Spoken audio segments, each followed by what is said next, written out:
Hello everyone, আমি দিব্য aviary থেকে দিব্য বলছি। আজকে আমার বাজরিকারের বাচ্চাগুলো চেক করব যে ওর মা বাবা ঠিক মতো ফিট করায় নাকি। এই যে 4টা বাচ্চা হয়েছে, 4টা ডিম দিছে, 4টাতে 4টাই ফুটছে। এর আগে ওরা 3টা ডিম দিছিল, 3টা বাচ্চা ফুটছিল, একটা বাচ্চা কোনো কারণবশত মারা গেছে। এটা হলো ওর মা। বাচ্চাগুলো এখন একটা একটা করে ওর মার কাছে দিয়ে দেব।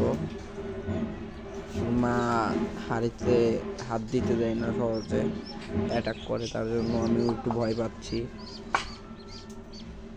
এখন পাখা দিয়ে বাড়ি দিয়ে যদি ওর বাচ্চাগুলো মেরে ফেলে, এর জন্য আমি ভয় পাচ্ছি। এখন সাবধানে বাচ্চাগুলো দিতে হবে যাতে বাচ্চাগুলো ক্ষতি না হয়। যে আমাকে হাত দিতে দিচ্ছে না কোনোভাবে।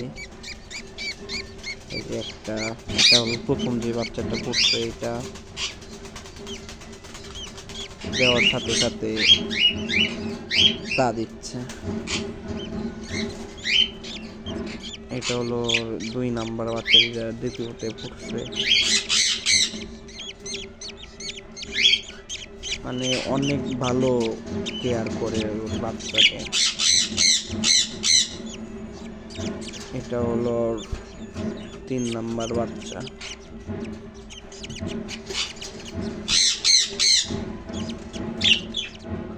এই যে আরেকটা বাচ্চা, এটা একদম ছোট্ট, দেখছেন, একদম ছোট্ট বাচ্চা এটা।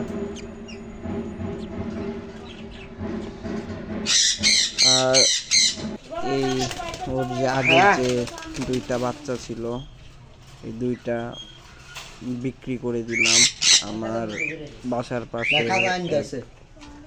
বড় ভাই পালবে, এর জন্য ও আমার কাছ থেকে পাখিগুলো। এটা একদম লুটিনও না, আবার ক্রিমিনও না। এটা হলুদের মধ্যে একটা সাদা স্পট আছে, মানে পাইট। পাখিগুলো অনেক সুন্দর ছিল। তারপরে এদিকে আমার সান কুনোর, ওরা অল্প কিছুদিনের মধ্যে ডিম দিয়ে দেবে। যে ওরা সব পাখি 2 জোড়া পাইনাপেল আর গ্রিন চিকুন, ওরা ডিমে তা দিচ্ছে। এদিকে এই যে ওরা ওদের বাচ্চাকে তা দিচ্ছে, এইদিকে ওরা ডিমে তা দিচ্ছে। এই ককাটেলগুলো অল্প কিছুদিনের মধ্যে ডিম দিয়ে দেবে। ওরা ব্রিড করতেছে কয়েকদিন ধরে। এইদিকে ওরা হয়তো কাল পরশু ডিম দিয়ে দেবে। এদিকে ওরা 4টা ডিম দিচ্ছে, ওরাও ডিম দেবে, ওরা বক্সে যাওয়া আসা করতেছে। আর এইদিকে দেখি আমাদের কুনোরের কয়টা বাচ্চা ফুটছে। ও তো সাইডই দিচ্ছে না। এই যে 2টা বাচ্চা ফুটছে, আর একটা ফুটবে, হয়তো আজকেই ফুটে যাবে। ওই যে ক্র্যাক দেখা যাচ্ছে একটা ডিমে, ওইটা ফুটে যাবে অল্প কিছুক্ষণের মধ্যেই, আজকেই ফুটে যাবে।